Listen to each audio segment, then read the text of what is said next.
Se encuentra con nosotros Carlos Alza, director de Gobierno de la Pontificia Universidad, de la Escuela de Gobierno de la Pontificia Universidad Católica del Perú. Vamos a hablar acerca del debate presidencial que se dio el día de ayer. Gracias por estar aquí en Primero a las 12. Un gusto estar contigo. Bien, ¿cómo vio a los candidatos? Muchos congresistas, ahora que les estaban pidiendo reacciones en el Parlamento, decían pues que sin duda la ganadora ha sido Keiko Fujimori. ¿Usted qué opina al respecto?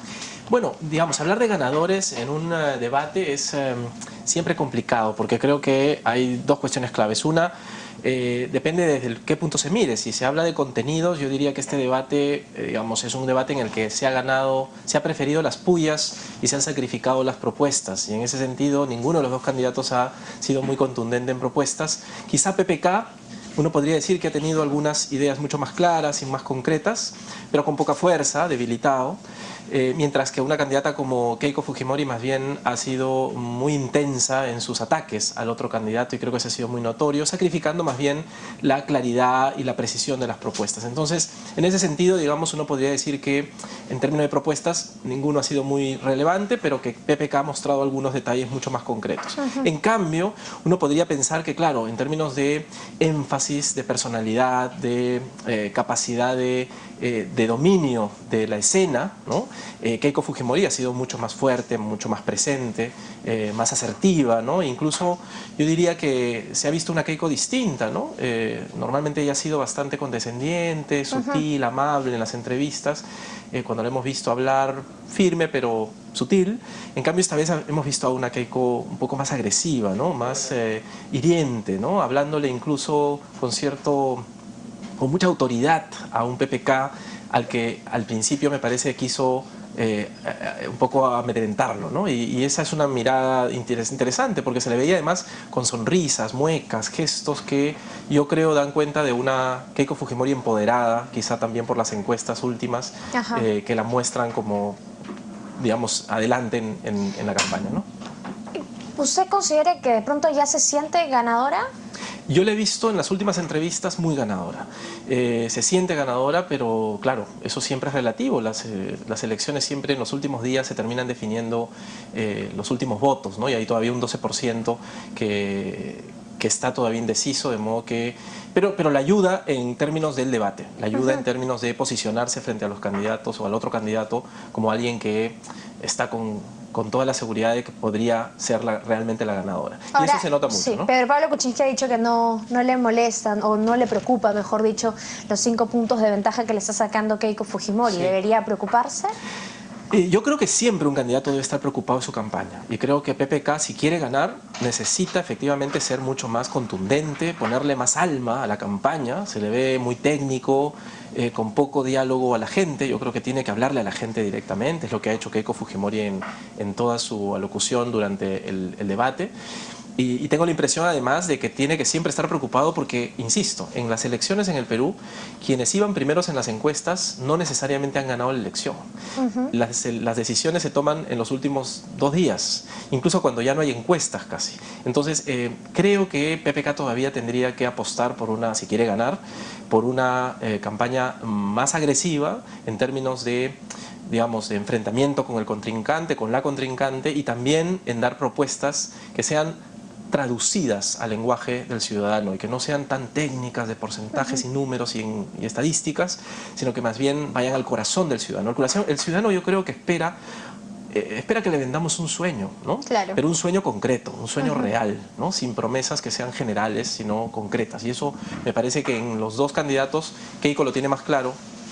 PPK es probable que digamos, deba asumir esa posición para poder usar estos días que le quedan para ganar las elecciones. Queda también otro debate entre estos candidatos, entonces ahí podría, digamos, dar la vuelta. Sí, yo creo que este debate no define las elecciones. Es un debate que muestra... A ver, yo diría que muestra a una Keiko Fujimori diferente, empoderada.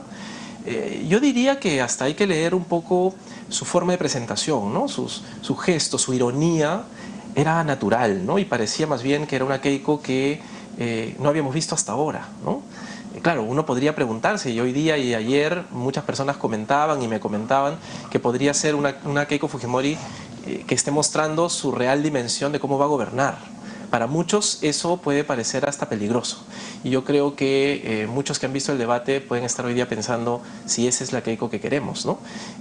Como gobernante, ¿no? Se le veía a ratos hasta parecida en gestos y en formas a su padre, a Alberto Fujimori, en sus momentos más críticos y más autoritarios. Entonces, eso es algo que hay que evaluar. A PPK se le veía más bien un poco cansado y débil, pero creo que, insisto, todavía queda mucho para la campaña, Ajá. queda otro debate en Lima y hay que ver cómo los argumentos. Además, hay que hablar con cuestiones concretas que tienen que ver ahora con la seguridad ciudadana, la salud, la educación. Que lo tocaron en este debate, que se supone que Sí. no estaba dentro. No, y ahí PPK cayó un poco en la provocación, ¿no? Porque él mismo dice, no hay que hablar de ese tema porque eso viene en el siguiente debate, y de pronto él cae y habla del tema.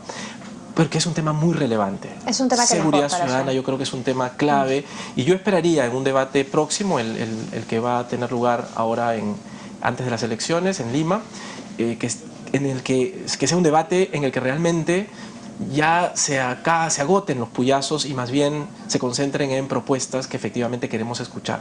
¿Qué se va a hacer concreta y específicamente en seguridad ciudadana? Nosotros en la Escuela de Gobierno estamos preocupados del tema, tenemos un diplomado que estamos desarrollando sobre esto de criminalidad, lo tenemos abierto ahora, estamos proponiendo que justamente trabajar ya no el tema de ver solamente la seguridad ciudadana como un tema de más patrulleros y más policías en las calles, sino analizarlo desde un punto de vista de cómo hacemos gestión, cómo mejoramos la gestión de las comisarías, cómo generamos política criminal que piense la seguridad ciudadana a partir del problema público y no solamente a partir de lo que pueda significar el diagnóstico del robo y del asalto, ¿no? Más allá de incrementar las leyes, también que el gobierno entre a esos barrios en donde se forman, por así decirlo, y además los la seguridad ciudadana no puede ser tampoco, y esto va a tener que discutirse, un tema general, abstracto, generalizado para todo el país igual. En la propia ciudad una cosa es el Callao y otra cosa es Lima, el Rímac, Pueblo Libre o San Isidro o Villamaría el Triunfo.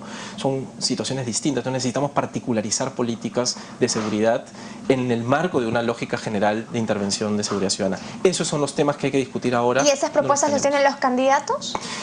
Los planes de gobierno lamentablemente son planes muy generales, con expresiones y lo que yo le llamaría políticas que son aspiracionales, ¿no? Queremos reducir la pobreza, queremos reducir la criminalidad. El problema es el cómo.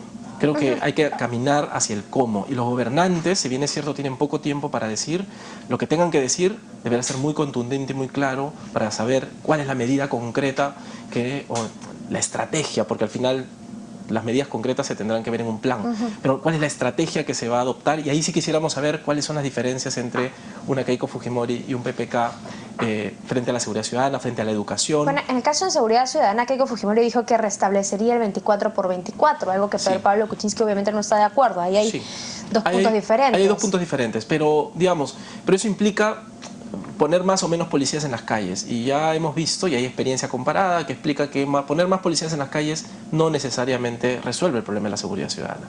O sea, es un tema, es una decisión concreta, o sea, y específica. ¿Da igual que pongan nuevamente el 24/24?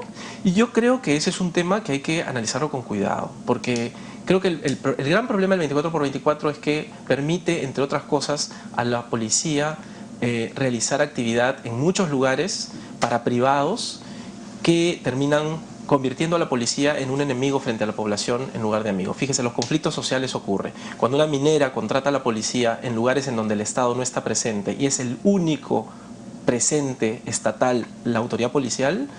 La población termina mirándolos como si fuesen el enemigo. El enemigo, son los policías de la empresa. Cuando surge el conflicto social y hay que poner orden, el enemigo es el policía. Y ahí es donde vienen los asesinatos, las muertes y los desastres. Entonces creo que hay que pensar por eso que no es una medida tan fácil decir simplemente restablecemos y todos los policías pueden realizarlo. Ojo además que hay muchos elementos, Ojo Público lo ha puesto en agenda en estos días, diciendo que, y ayer especialmente, cuáles fueron las frases engañosas de este debate, ¿no? Y una de ellas fue que efectivamente además ha habido aumentos y decisiones que se están ejecutando en estos días para los policías. No es tan fácil decir entonces que la eliminación del 24/24 ha sido necesariamente totalmente negativo para la policía, y eso creo que hay que discutirlo, ¿no? Bien, muchas gracias por haber venido aquí a Primero a las 12. Gracias a ustedes.